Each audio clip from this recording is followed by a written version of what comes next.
Last class, हाँ last class हम लोग डिस्कस कर रहे थे अबाउट इंस्ट्रक्शंस। तो आई थिंक दैट कि what is instructions, what is the format of instructions, it clear to you.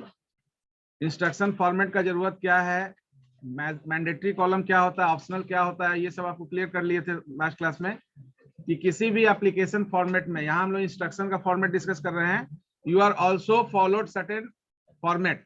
आप किसी एप्लीकेशन, पीछे बात नहीं करिए, किसी भी एप्लीकेशन फॉर्मेट को जब आप फिलअप करते हैं तो उसमें कुछ मैंडेटरी कॉलम होता है और कुछ ऑप्शनल होता है। मैंडेटरी कॉलम को स्किप करके आगे नहीं निकला जा सकता है।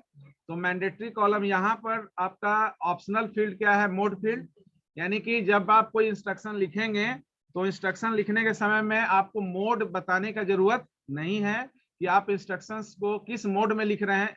किस मोड में लिखने का मतलब है किस तरह से डेटा को इंस्ट्रक्शंस के थ्रू हैंडल करेंगे। आप डायरेक्ट मोड में हैंडल करेंगे, 30 लिख लीजिए, प्रॉब्लम नंबर 30, किस तरह से हैंडल करेंगे आप, डायरेक्ट मोड में हैंडल करेंगे या इनडायरेक्ट मोड में हैंडल करेंगे। तो इसलिए मैंडेटरी और ऑप्शनल क्लियर है कि क्यों यहाँ ऑप्शनल है। ऑप्शनल इसलिए है कि जब आप इंस्ट्रक्शन लिखेंगे तो उस दौरान आपको मोड बताने का जरूरत नहीं पड़ेगा। लेकिन यहाँ मैंडेटरी फील्ड क्या है कि जब कोई इंस्ट्रक्शंस आप लिखेंगे तो उसमें ऑपरेशन कोड होना चाहिए।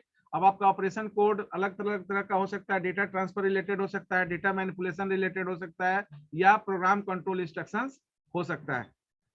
तो और ऑपरेंड, यानी कि ऑपरेंड आपको देना जरूरी है। बिना ऑपरेंड के आप प्रोग्राम यानी इंस्ट्रक्शन को कंप्लीट फॉर्मेट आपका पूरा नहीं होगा।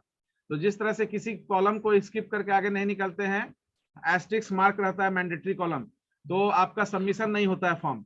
तो उसी तरह से इंस्ट्रक्शन एग्जीक्यूशन तब तक नहीं होगा जब तक ये दो मैंडेटरी फील्ड आपके इंस्ट्रक्शंस में असेंबली लैंग्वेज कोड में नहीं होगा। जैसे अगर आपको इनपुट लिखना है तो सी में आपको स्कैनफ यूज करना पड़ेगा, यानी इनपुट करना, अगर कीबोर्ड से कोई इनपुट यूजर इनपुट लेना है तो वहां पर स्कैनफ फंक्शन यूज करना जरूरी होगा।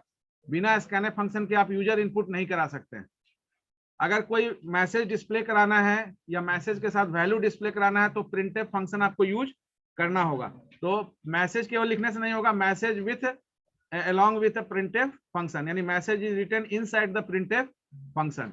Without printf function nothing is displayed onto the screen. Same thing here, जो मैंडेटरी आपका कॉलम है, ओपी कोड और ऑपरेंड ये दोनों होना जरूरी है। ऑपरेंड के लिए हम लोग बात किए थे, जो जनरलाइज प्रोग्रामिंग आप सी का करेंगे वहां पर ऑपरेंड आपका केवल वेरिएबल होता है, यानी कि जिस वेरिएबल के थ्रू आप डेटा को एलोकेट करेंगे या जिस वेरिएबल के थ्रू आप डेटा को कॉल करेंगे किसी भी ऑपरेशन के दौरान। 76, ठीक है, तो that already discussed. OP code field भी हम लोग डिस्कस कर लिए थे कि किसी भी तरह के इंस्ट्रक्शंस में ओपी कोड क्या होगा, वो डेटा ट्रांसफर रिलेटेड इंस्ट्रक्शन हो सकता है, डेटा मैनिपुलेशन रिलेटेड इंस्ट्रक्शन हो सकता है, या प्रोग्राम को कंट्रोल करने से रिलेटेड इंस्ट्रक्शन हो सकता है। जैसे आप लूप कंट्रोल और डिसीजन कंट्रोल स्ट्रक्चर सी में करेंगे, तो यहाँ पर भी लूप और डिसीजन के लिए लूप कंट्रोल यानी कि प्रोग्राम कंट्रोल इंस्ट्रक्शंस होगा। इसके बाद हम लोग कुछ एल्गोरिथम डिस्कस किए थे। Today will discuss about the operand field. तो ऑपरेंड फील्ड जैसे आपका ओपी कोड फील्ड क्या डेजिग्नेट करता है, it specifies the operation which is to be performed on set of operands whenever you are writing x equal to a plus b। तो x equal to a plus b में आप बताइए कि कौन सा ऑपरेंड आपका जो है वो पार्टिसिपेट कर रहा है ऑपरेशन में, a और b। ऑपरेशन क्या है, प्लस है, रिजल्ट स्टोरेज एरिया क्या है, x है। तो यहाँ पर भी जब हम लोग इंस्ट्रक्शंस लिखेंगे तो इंस्ट्रक्शंस लिखने का जो है अलग अलग मेथोडोलॉजी होगा, वो अलग अलग कंप्यूटर में यूज होगा। जो अलग अलग कंप्यूटर को आप ऑलरेडी पढ़ चुके हैं फंडामेंटल में, माइक्रो, मिनी, मेन फ्रेम और सुपर कंप्यूटर। तो ये अलग अलग कंप्यूटर जो है आर्किटेक्चरल पॉइंट ऑफ व्यू से तीन तरह से बटा है।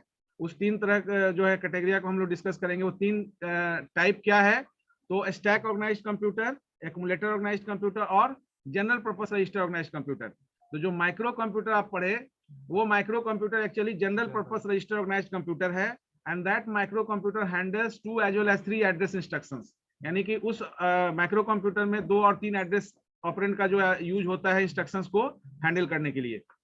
जो आप मिनी कंप्यूटर पढ़े वो mini computer actually accumulator organised computer होता है, और एक्यूमुलेटर ऑर्गेनाइज्ड कंप्यूटर वो सिंगल एड्रेस पर काम करता है। यानी एक ही ऑपरेंड पर काम करेगा। हाँ खड़ा हो जाओ। हाँ what is accumulator, good question. ये तो हम आपसे पूछेंगे व्हाट इज एक्यूमुलेटर। याद नहीं करना है, आप सिंपली समझो कि व्हाट इज द रिजल्ट। बताओ ये 4 + 2 क्या होगा, बताइए। 4 + 2 + 3 + 4, एक मिनट बोलने दीजिए। हाँ 13, हाँ 13 I × 2। तो एक्चुअली 26 आप बताए ना अभी, 26 आप बताए।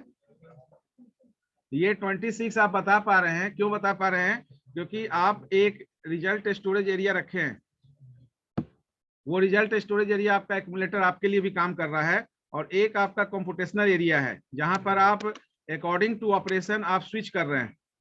जब आपका एडिशन हो रहा है तो ऐड कर रहे हैं, जब मल्टीप्लिकेशन हो रहा है तो मल्टीप्लिकेशन कर रहे हैं। लेकिन इनिशियली आप का एक लोकेशन है जहां पर प्रीवियस रिजल्ट स्टोर हो रहा है। तो एक्यूमुलेटर आपका क्या है, एक्यूमुलेटर इज द वेरिएबल। अगर वेरिएबल बोलेंगे तो आप बोल सकते हैं accumulator is the variable which store all the intermediate result till the final execution. हाँ अप्रोच यानी कि रीच, जब तक आपका फाइनल एग्जीक्यूशन रीच पहुंचता नहीं है तब तक जो भी रिजल्ट है इंटरमीडिएट वो आपका एक्यूमुलेटर वेरिएबल अलग अलग डेटा के फॉर्म में स्टोर करता है। अब ये चीज इनसाइड कंप्यूटर क्या है, मेमोरी सेल होता है जिसको हम लोग रजिस्टर में पढ़े थे। तो एक्यूमुलेटर रजिस्टर बोला जाएगा, वेरिएबल के जगह अगर एक्यूमुलेटर रजिस्टर बोला जाए तो accumulator register is the register which is responsible for keeping all intermediate और partial result during ALU part of operation. यानी whatever operation is going on inside the ALU, वो सारे ऑपरेशन से related जो result है वो सब accumulator register hold करके रखता है, ताकि आप प्रीवियस इंस्ट्रक्शन प्रीवियस रिजल्ट के बेसिस पर करंट रिजल्ट जनरेट कर पाए। अगर हम आपको क्वेश्चन पूछेंगे डायरेक्ट कि व्हाट इज +5 तो क्या बताएंगे? नहीं बता सकते हैं, कुछ नहीं क्या बता सकते हैं, but you have to assume, आप बता सकते हैं यू हैव टू एज्यूम कि इनसाइड एक्यूमुलेटर देयर इज 0। तो +5 बोलेंगे तो आप बोलेंगे अब 5 होगा। तो हम पूछेंगे कैसे होगा, तो फर्स्ट ऑपरेंड हम एज्यूम कर लिए। तो आप जब एक्यूमुलेटर वेरिएबल लेते हैं इनिशियली, तो एक्यूमुलेटर वेरिएबल में कुछ नहीं होता है। मान लेते हैं फर्स्ट 10 नेचुरल नंबर को सम करना है, तो इनिशियली आप एक्यूमुलेटर लेंगे ना एक वेरिएबल, तो इसका ये सारा चीज डिस्कस किया हुआ है। तो s = 0 है, s = 0 क्यों लेते हैं, 1 क्यों नहीं लेते हैं? ऑफ रहता है। नहीं हम 1 भी तो ले सकते हैं ना। s = 0 लेते हैं, 1 to 10 हमको अगर सारे नंबर को एड अप करना है तो हम एक लूप चलाएंगे फॉर i = 1, i <= 10, i++, और इस लूप में हम इस एक्यूमुलेटर को क्या यूज करेंगे, s = s + i, यानी कि ये 10 टाइम लूप चलेगा। तो इनिशियल s में तो कोई वैल्यू होना चाहिए ना, तो s में अगर 1 कर देंगे तो पहली बार ही आपका एक ज्यादा बढ़ जाएगा, यानी 55 की जगह 56 रिजल्ट आएगा। तो s को इनिशियली हम क्या करते हैं, इसको खाली रखते हैं कि अभी यहाँ कोई वैल्यू नहीं है। तो जब हम आपसे बोले कि व्हाट इज +5, तो you will give the result in the form 5 is the result. How it will occur, because initially you assume first operand as a 0, ठीक है ना। तो जैसे हमने आपसे बोला 4 + 2 क्या होगा, तो अगर हम बोलेंगे 2 + 14 क्या होगा, तो आप क्या करेंगे, 2 + 14 की जगह 14 + 2 कर लेते हैं।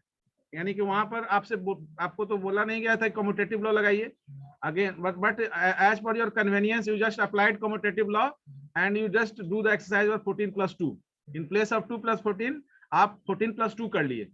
लेकिन जब भी आप 14 + 2 किए तो you just keep one operand in your hand. So whatever operand you are keeping in hand, that is stored somewhere else, and that is the storage area. We are saying that accumulator. So accumulator register is the area where the intermediate result or initial result you can say, जो जहां से आपका operation शुरू होगा उसको आप store करके रखते हैं। Now it is clear? Okay. Any other question? Accumulator computer का कोई example? Accumulator mini computer, accumulator organise करना मिनी कंप्यूटर, वही चीज हम लोग आर्किटेक्चर पॉइंट ऑफ व्यू से आगे बांटेंगे कि आपका जो कैलकुलेटर है वो ये कंप्यूटर है वो 3 तरह से कैटेगराइज होता है। जैसे माइक्रो प्रोसेसर को हम लोग साइज, एप्लीकेशन और आर्किटेक्चर पॉइंट ऑफ व्यू से देखें, उसी तरह से आपका जो कंप्यूटर भी है वो 3 कैटेगरी में बटा हुआ है on the basis of number of operand usage. यानी कि जो नंबर ऑफ ऑपरेंड या एड्रेस पर वो काम करेगा इंस्ट्रक्शंस पर, उसके बेसिस पर 3 तरह का कंप्यूटर होगा। तो आप जो मिनी, माइक्रो, मेन फ्रेम और सुपर कंप्यूटर पढ़े, वो भी किस बेसिस पर आपने पढ़ा है? मिनी, साइज के बेसिस पर। तो बेसिकली है साइज का वहां सेंस उसी से है कि कितने इंस्ट्रक्शंस को वो हैंडल कर सकता है, और हैंडल करने में इंस्ट्रक्शंस कैसे उसको देना है, यानी ऑपरेंड कैसे दिया जाएगा, ऑपरेंड कैसे यूज करेगा वो। ठीक है। तो अब यहाँ पर क्या है कि अब अगर बोला जाए कि what is operand field in the instruction format, तो ऑपरेंड फील्ड क्या डेजिग्नेट कर रहा है? ऑपरेंड फील्ड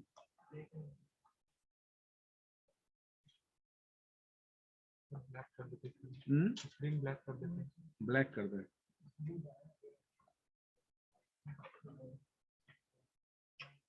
व्हाइट से ज्यादा लाइट ऑफ कर दीजिए।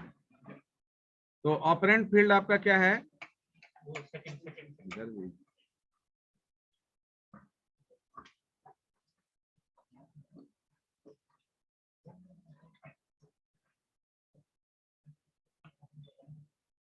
Operand field, OP code field is clear to you? Mode field is also clear, but we just mentioned that mode field क्या है? Operand field specify, it specifies, ठीक है ना, the operand on which operation is to be performed, यानी it specifies the operand on which operation is to be performed, यानी कि आपको जो ऑपरेशन परफॉर्म करना है वो ऑपरेशन किस पर परफॉर्म करना है, ये आपका ऑपरेंड तय करता है। तो अगर आपको दो नंबर को जोड़ना है तो आप वेरिएबल क्यों लेते हैं? ए और बी या पी क्यू, कोई भी वेरिएबल क्यों लेते हैं? दो वेरिएबल लेने के पीछे रीजन, वेरिएबल का वैल्यू को होल्ड करें, वेरिएबल के वैल्यू को होल्ड करें, वेरिएबल के वैल्यू को, वेरिएबल के वैल्यू को होल्ड करने के लिए, ठीक है, डेटा को हैंडल करने के लिए, यानी कि डेटा को अगर कॉन्स्टेंटली हैंडल करेंगे तो आपका प्रोग्राम कांस्टेंट हो जाएगा, यूनिवर्सल नहीं होगा। तो वेरिएबल लेने से क्या होगा कि यूजर इनपुट आप ले सकते हैं, तो user take different set of value. तो just suppose if you have a calculator in your hand and that calculator works or compute only a specific constant value, then it is not important for you। वो आपके लिए important होगा? नहीं होगा।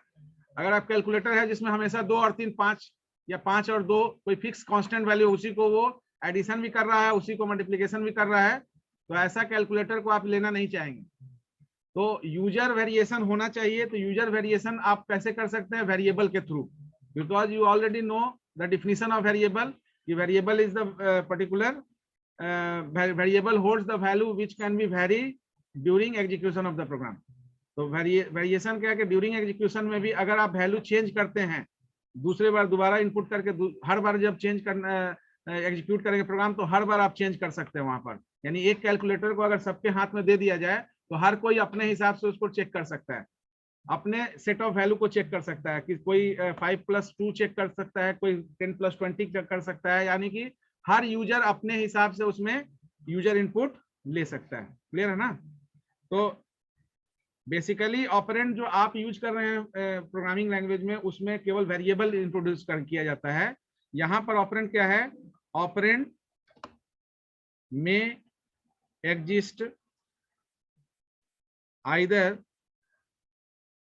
in any memory location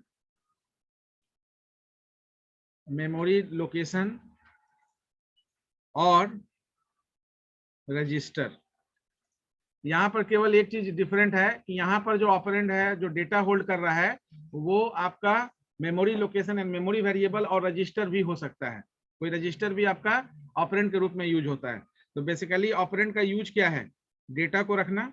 तो data आपका जो है वो किसी रजिस्टर में भी रख सकते हैं आप, और किसी मेमोरी लोकेशन या मेमोरी एड्रेस बोल सकते हैं, या मेमोरी ऑपरेंड भी बोल सकते हैं। तो location, address all are same, और ऑपरेंड, ठीक है ना, या वेरिएबल। ठीक है ना। मेमोरी वेरिएबल बोले, memory operand, memory address, memory location, यानी किसी भी तरह से आप जो वेरिएबल ले रहे हैं, ये सेक्शन आप ऑलरेडी सी में यूज कर रहे हैं, इसको यूज नहीं कर रहे हैं, सी में रजिस्टर यूज नहीं कर रहे हैं। तो यहाँ पर हम लोग रजिस्टर के लिए नेमिंग कन्वेंशन यूज करेंगे, suppose R1, R2, R3, R4, R5, R6, R7, up to R7 हम लोग रजिस्टर्ड नेमिंग कन्वेंशन यूज करेंगे, जो जनरलाइज्ड होगा।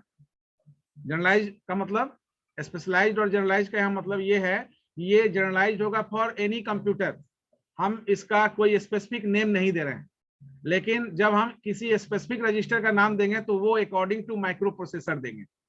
जैसे अगर इंटेल 8086 का अगर रजिस्टर सेट यूज करेंगे तो we just give the name of register available with that Intel 8086 microprocessor. अगर हम i3 का अगर रजिस्टर सेट यूज करना होगा तो what ever register exist in i3 micro processor, उसके हिसाब से हम उसका नेमिंग कन्वेंशन यूज करेंगे। इसलिए यहाँ पर जो हम लोग ऑपरेंड हैंडलिंग करेंगे उसमें रजिस्टर को R1 से लेकर R7 का नेमिंग कन्वेंशन यूज करेंगे, लेकिन जब हम इंटेल 8086 के लिए इंस्ट्रक्शन कोड लिखेंगे तो वहां पर इंटेल 8086 का जो रजिस्टर सेट है, ठीक है ना, 14 resistors are there.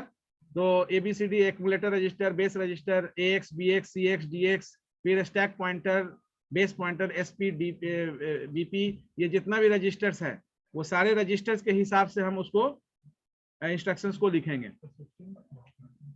Vinay Kumar कौन है? कौन? दो मतलब नहीं समझे सर। इंटेल में तो 16 बिट ना होता है। हाँ, तो हम 14 टाइप रजिस्टर बोले, हम 14 साइज नहीं बताए, नंबर ऑफ रजिस्टर 14 बताए।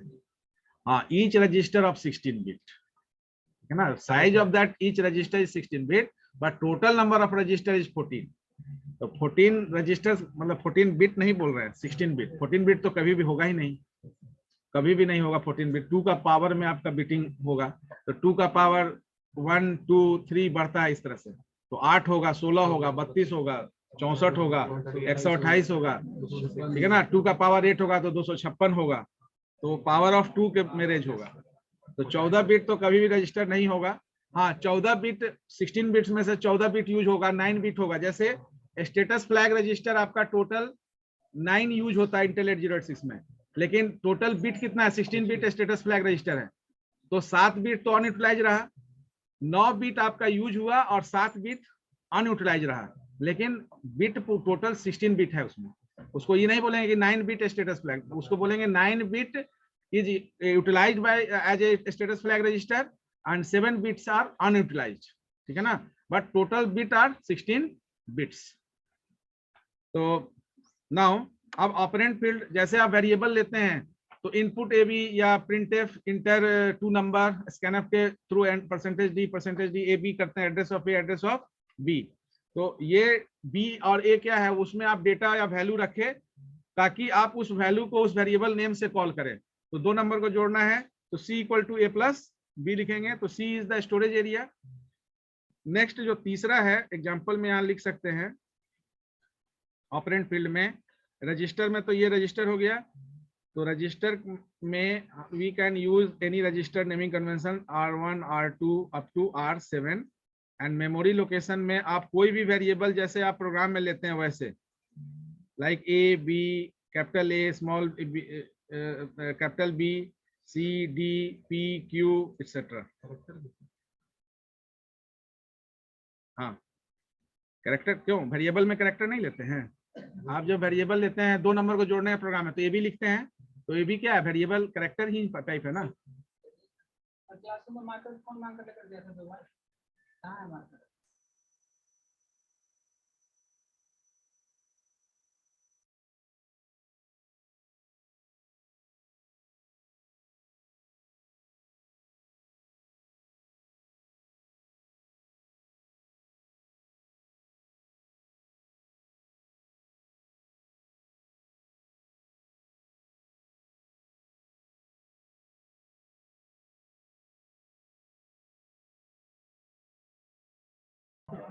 चलिए come to the point.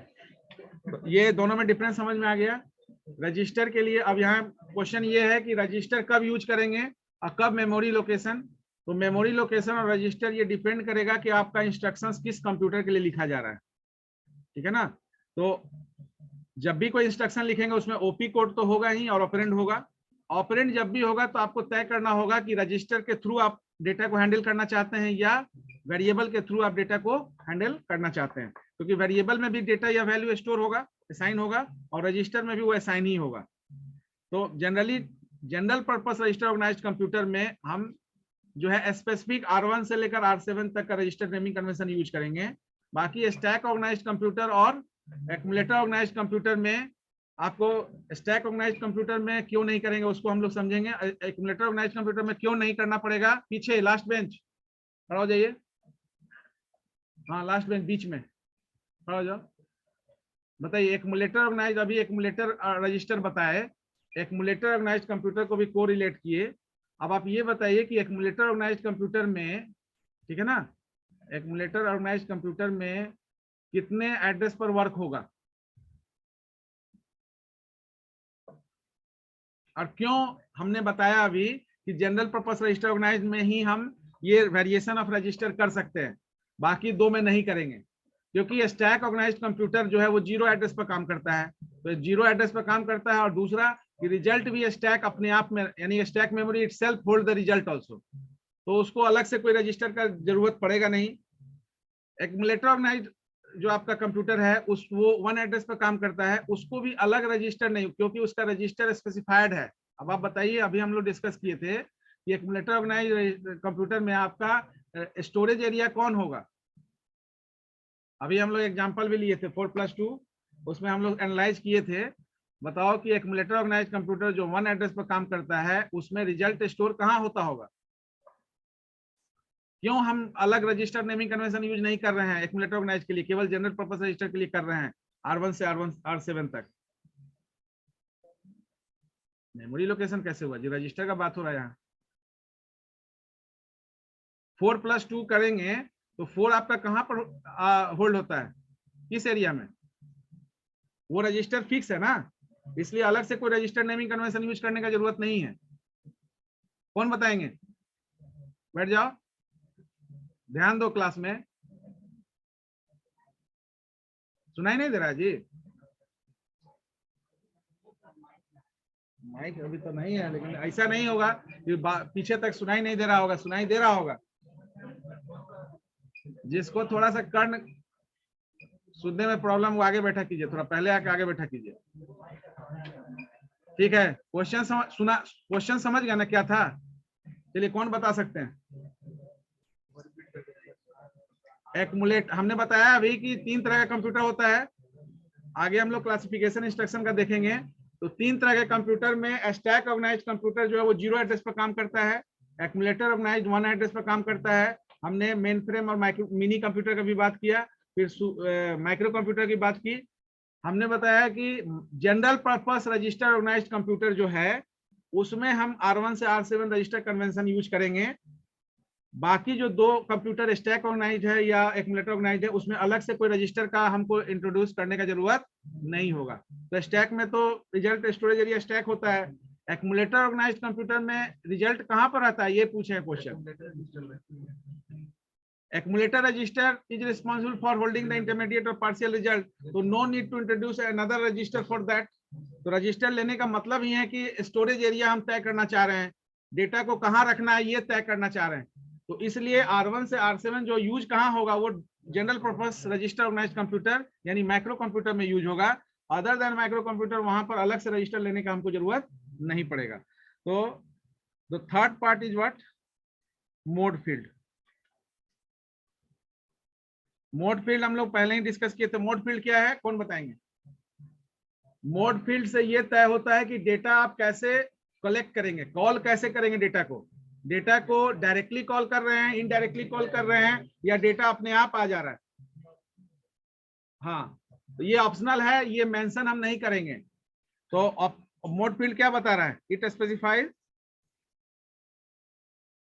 Specifies the way in which operand gets selected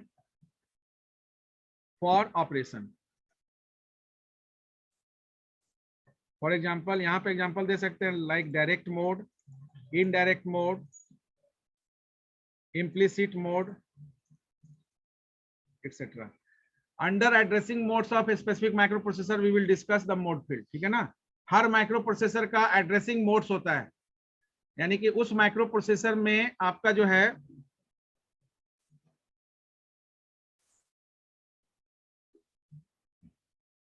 पीछे लास्ट बेंच, हाँ आप खड़ा हो जाइए। हर वहां तुम्ही को बोल रहे हैं, हर माइक्रो प्रोसेसर जो है, हर माइक्रो प्रोसेसर में मोड फील्ड अलग अलग होगा। वो किस बेसिस पर? उस कंप्यूटर में माइक्रो प्रोसेसर क्या है? कंप्यूटर को ही माइक्रो प्रोसेसर बोल रहे हैं क्योंकि वो प्रोसेसिंग का काम वही कर रहा है। कंप्यूटर का मतलब है कंप्यूट करना। तो हर माइक्रो प्रोसेसर में एड्रेसिंग मोड सेम होगा ऐसा जरूरी है या डिफरेंट होगा? इसको आप फाइल ऑर्गेनाइजेशन से कोरिलेट कर सकते हैं। फाइल ऑर्गेनाइजेशन से, जैसे बहुत सारा डिवाइस पढ़े होंगे ना, पेरिफेरल्स फंडामेंटल में, तो ऐसा कोई पेरिफेरल्स पढ़े हैं जिसमें ऑर्गेनाइजेशन डिफरेंटली होता है, यानी फाइल को आप ऑर्गेनाइज डिफरेंटली करते हैं? पढ़े नहीं है तो आप यूज जरूर किए होंगे। ऑडियो कैसेट यूज किए हैं? Audio cassette, video cassette, magnetic tape हमको नहीं लगता देखे होंगे आप, लेकिन मैग्नेटिक टेप जैसा ही होता है ऑडियो कैसेट। तो उस ऑडियो कैसेट को कंपेयर करो तुम हार्ड डिस्क से या एसएसडी से या पेन ड्राइव से, दोनों में डिफरेंस क्या लगता है? एक्सेशन पॉइंट ऑफ व्यू से क्या डिफरेंस है? क्योंकि ये चीज आप यूज किए हैं, आप समझ सकते हैं। थ्योरी क्या लिखा है क्या पढ़े उसको छोड़ दीजिए। ऑडियो कैसेट में फाइल को कैसे एक्सेस करते हैं आप? डायरेक्टली कर सकते हैं, रैंडमली नहीं कर सकते ना। तो मैग्नेटिक टेप भी जो बताया गया होगा तो उसमें बताया गया होगा कि एक्सेशन सीक्वेंशियली होता है। तो ये ड्रॉबैक है। अब आपको मान लेते हैं कि 10 नंबर का कोई डेटा एक्सेस करना है तो आपको 9 तक जाना पड़ेगा, नहीं तो 9 तक फॉरवर्ड करना पड़ेगा। लेकिन हार्ड डिस्क में क्या है? डायरेक्ट मोड है, यानी कि आप किसी ड्राइव में डायरेक्ट जा सकते हैं। किसी पेन ड्राइव को यूज कर रहे हैं तो पेन ड्राइव में किसी फोल्डर को डायरेक्ट अप्रोच, डायरेक्ट क्लिक कर सकते हैं। तो that is the particular mode. Mode field clear है ना? ये चूंकि आप यूज कर रहे हैं तो ये मोड फील्ड समझ में आएगा आपको। तो हर माइक्रो प्रोसेसर का ये एड्रेसिंग करने का तरीका अलग अलग होता है।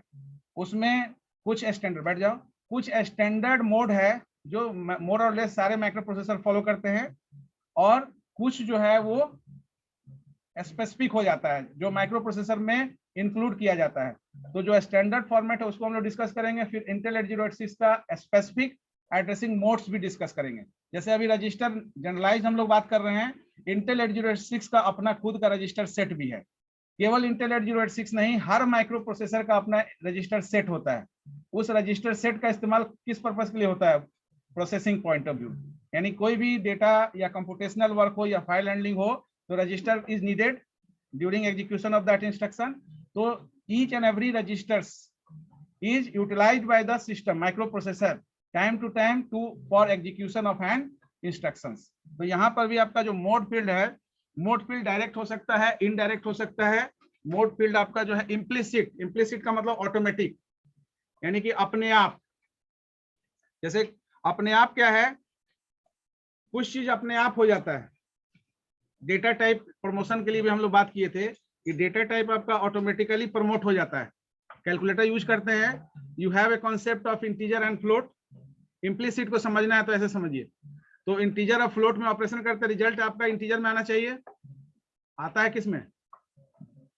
आना चाहिए। कैसे बोल दिया? इंटीजर में। इंटीजर का साइज कितना है? 2 बाइट। फ्लोट का साइज कितना है? 4 बाइट। तो higher range of data type किसका है? फ्लोट का है या इंटीजर का? रिजल्ट आपका किस में आता है? फ्लोट में आता है ना। अब तुमको हम वैल्यू बोलेंगे तो 2 और 3.5 को ऐड करो, कितना रिजल्ट आएगा? 2 प्लस 3.5 करेंगे, कितना रिजल्ट आएगा? तो 5.5 फ्लोट है या इंटीजर? इसका मतलब डेटा प्रमोट हुआ या डिमोट? प्रमोट हुआ ना। दैट मीन्स इम्प्लिसिट जो आपका मोड है उसमें अगर हम डेटा प्रमोशन और डिमोशन की बात करें तो हमेशा डेटा प्रमोटेड होता है, डिमोट नहीं होता है। लेकिन और एक्सप्लिसिट हो गया जब फोर्सफुली हम चाहेंगे कि डेटा हमारा इंटीजर में ही हो तो हम टाइप कास्टिंग कर लेते हैं, करते हैं ना। आगे करेंगे, आप सी में लिखेंगे तो करेंगे। फोर्सफुली इवेंट हो गया एक्सप्लिसिट, यानी हम चाहते हैं इसको इंटीजर में प्रिंट करना, तो 5.5 की जगह 5 प्रिंट होगा, या राउंड ऑफ करना चाहते हैं तो 5.5 अगर है तो 6 प्रिंट होगा, ट्रंकेट यानी राउंड ऑफ करना चाहते हैं। लेकिन हम एग्जैक्ट वैल्यू चाहते हैं और बिना कोई एक्सटर्नल स्टिमुली यानी एक्सटर्नल फोर्स लगाए, तो ऑटोमेटिकली आपका डेटा प्रमोट हो जाएगा। यानी लोअर रेंज और हायर रेंज में जब काम ऑपरेशन परफॉर्म होगा तो result always comes in the higher range. That's why 2 + 3.5 का रिजल्ट क्या हो जाता है 5.5। Always promote data gate promotion. Now on the basis of this instruction format, now the instructions are classified, classification of instructions.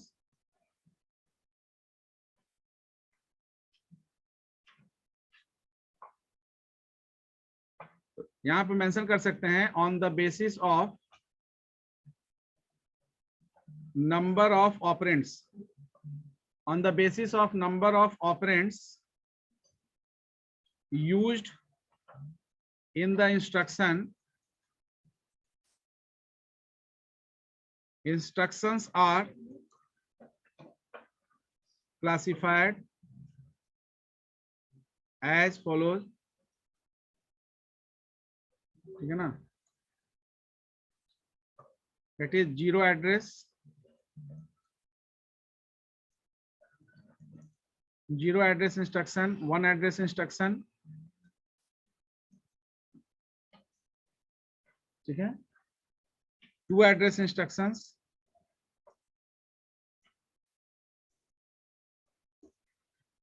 and 3 address instructions, ठीक है। अब 0 address, 1 address, 2 address, 3 address, ये type of computer के basis पर categorise किया गया है।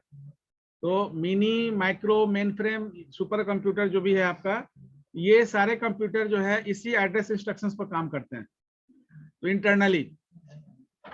अब यहाँ पर क्या है कि जब हम लोग पर्टिकुलर क्लासिफिकेशन को देखेंगे तो यहाँ पर 2 फैक्टर हम लोग को देखना है। देयर इज 2 की फैक्टर।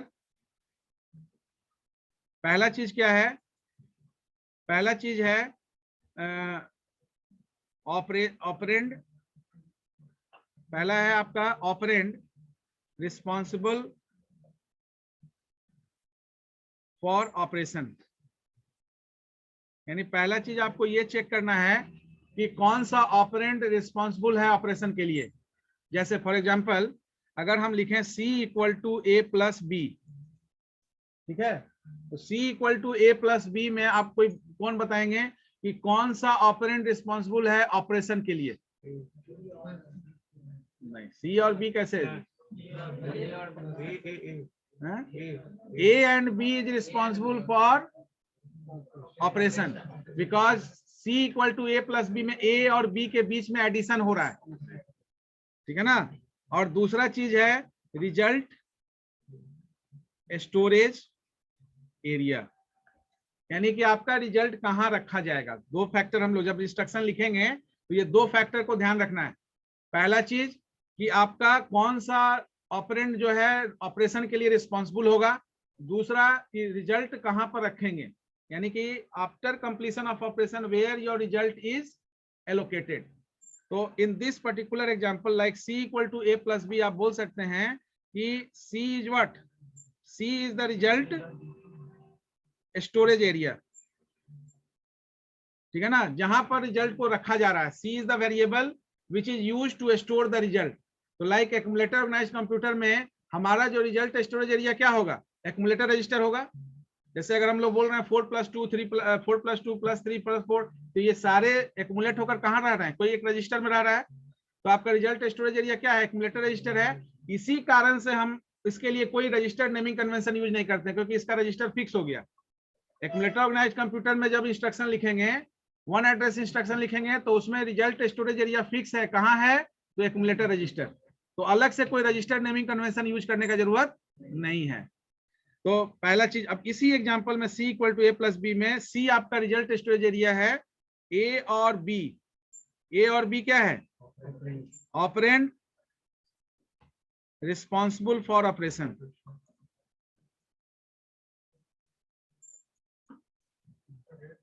अच्छा ठीक, एक मिनट, इसको ये चमकता है ना। अरे ठीक है, ऑपरेंड रिस्पॉन्सिबल फॉर एग्जीक्यूशन आप मेंशन कर लीजिए, रिस्पॉन्सिबल फॉर ऑपरेशन, ठीक है ना। तो ए और बी आपका ऑपरेंड है जो रिस्पॉन्सिबल है ऑपरेशन के लिए, और प्लस तो आपका ओपी कोड है, इसलिए ऑपरेंड का यहाँ बात नहीं हो रहा है। ये दोनों सेक्शन में ऑपरेंड की बात हो रही है या लोकेशन की बात हो रही है।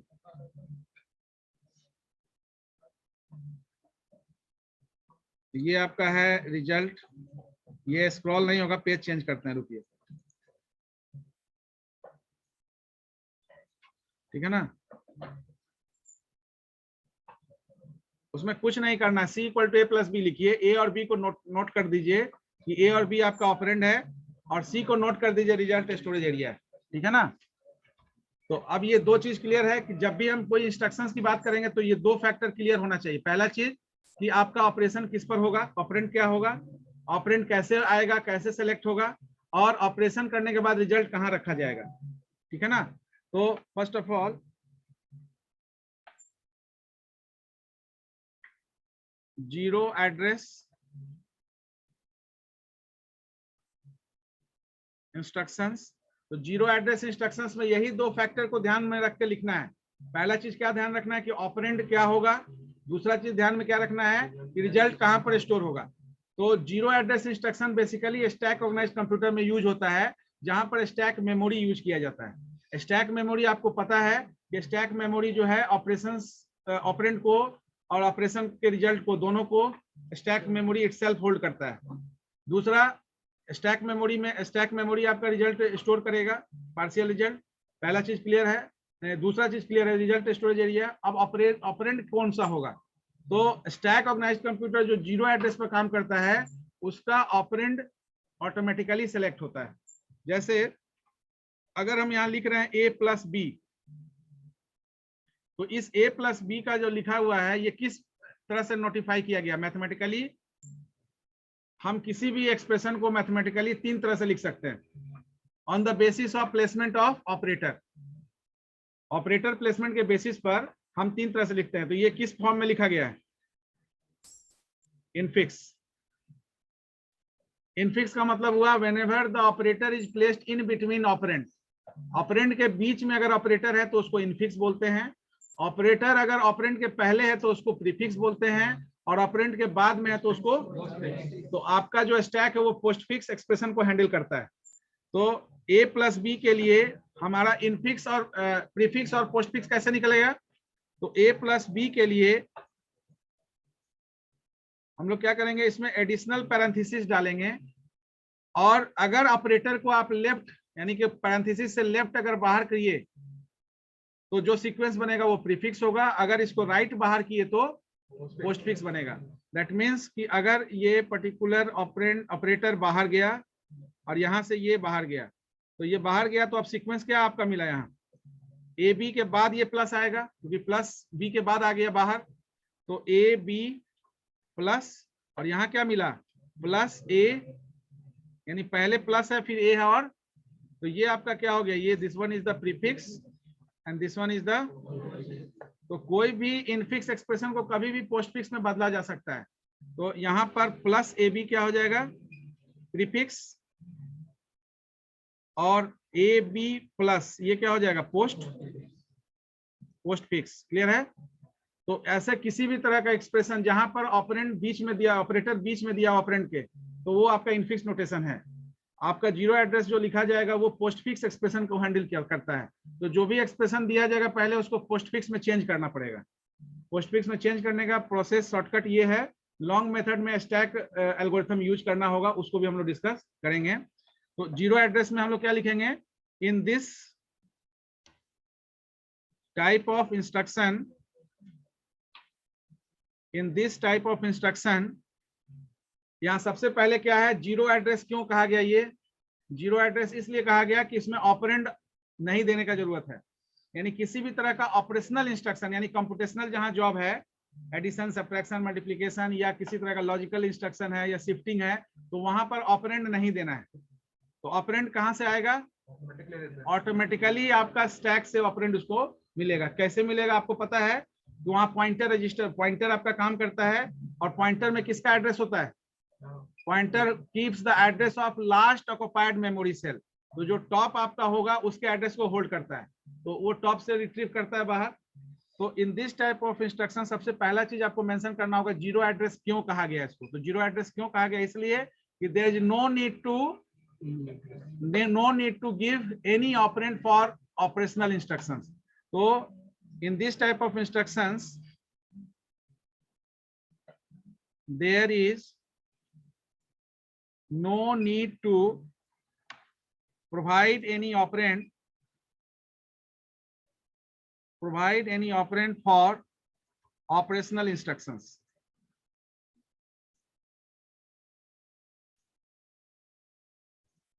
ठीक है ना?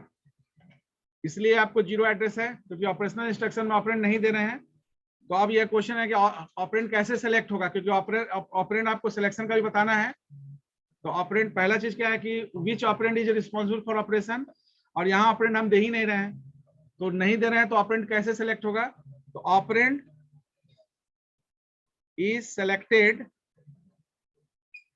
इन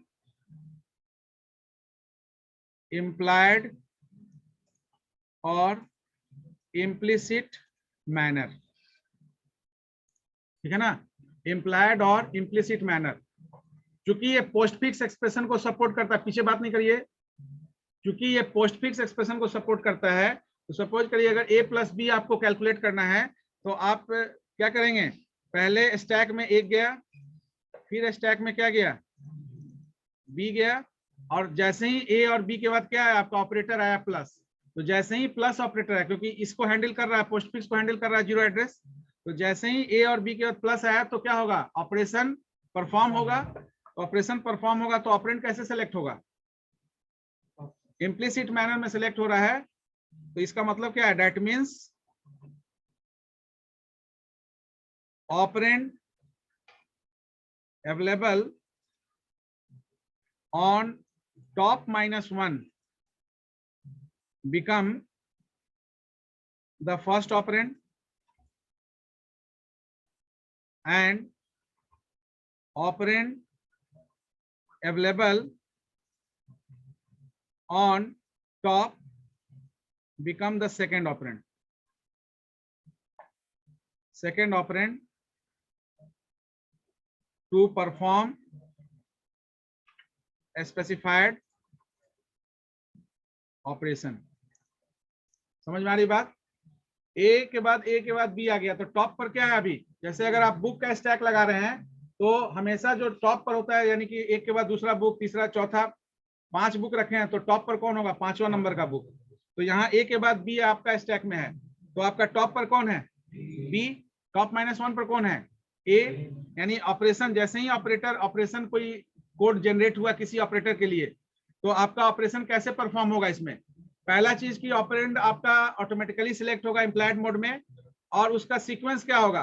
पहला ऑपरेंड कौन बनेगा, दूसरा कौन बनेगा?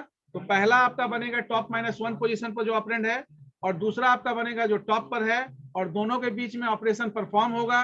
परफॉर्म होने के बाद अब नेक्स्ट आपको सोचना है कि रिजल्ट स्टोरेज एरिया क्या है। रिजल्ट कहां पर स्टोर होगा?